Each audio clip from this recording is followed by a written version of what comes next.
వినుకొండ పట్టణం కారంపూడి రోడ్డు చెక్కవాగు సమీపంలో 309/1 3B2 ఎకరాల భూమిని నా తల్లి గారైన బొప్పుడి మేరాయమ్మ 1962లో కొనుగోలు చేసి ఉన్నారు. ఆమె తదనంతర వారసత్వ హక్కుగా నాకు లభించినది.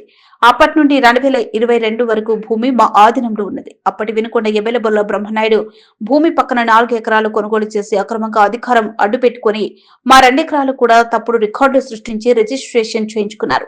మా భూమిని ఆక్రమించారని అప్పటి ఎమ్మెల్యే బొల్ల బ్రహ్మనాయుడును కలిసి విన్నవించుకోగా పోలీసులతో బెదిరించగా చేసేదేమీ లేక బలహీనులైన మేము ఇప్పుడు న్యాయ పోరాటం చేస్తున్నాం.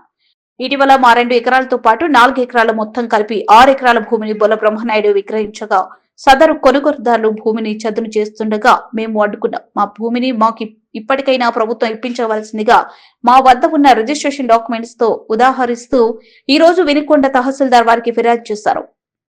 ఉన్నప్పుడు మేము మీ దగ్గరకు వచ్చాం సార్. మీ దగ్గరకు వచ్చి మా 2 ఎకరాలు మాకు న్యాయం చేయండి అని మిమ్మల్ని అర్థించాం. మీరు చేస్తాము అని మాకు వాగ్దానం చేసి మీరే ఈ విధంగా చేస్తే కంచె చేను వేసినట్లుగా మీరు అధికార దుర్వినియోగం చేస్తే ఎలా సార్? మీరు ఈ విధంగా మమ్మల్ని పేదవాళ్ళని చేసి మీరు ఈ విధంగా అక్రమంగా మా ఆస్తి లాక్కుంటే చట్టం ఊరుకోదు సార్. మమ్మల్ని అన్యాయం చేస్తారని మేము అనుకోలేదు.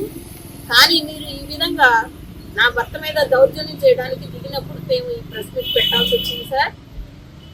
మేము భరించిన మానసిక క్షోభ మేము దాన్ని అనలైజ్ చేయలేము సార్. ఎన్నో రాత్రులు నిద్ర లేకుండా గడిపాం. మరి మా మానసిక క్షోభని తీర్చేవాళ్ళు దేవుడు ఒక్కడే అనుకుంటా ఉన్నాం. తర్వాత చట్టం మాకు సపోర్ట్గా ఉంది. మేము చట్టాన్ని ఆశ్రయించాం.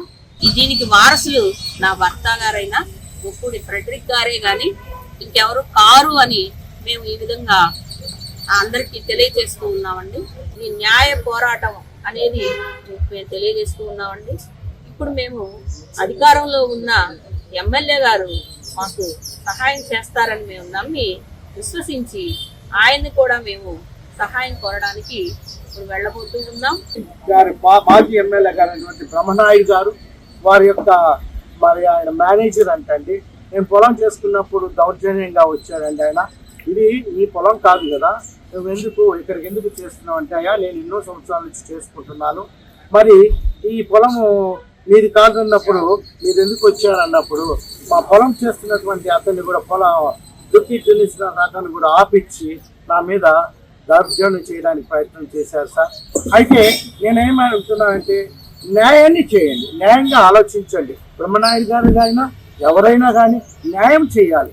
నేను ఒక పబ్లిక్ లీడర్గా, ఒక నాయకుడిగా మీరు చేయవలసింది. నేను మీ దగ్గరికి వచ్చానండి, కానీ మీరు నాకు న్యాయం చేయలేదు సార్. కాపీలు అన్ని అడంగుల్లో ఉన్నప్పటికీ ఇది కోర్టు ధిక్కరించి వాళ్ళు చేసుకున్న దానికి ఇది బాధ్యులు కాదు. కాబట్టి ఇది ఎవరి దగ్గర నేను లాక్కున్నది కాదు, స్వతంగా మా అమ్మగారు కొన్నదే నేను చేసుకుంటున్నాను.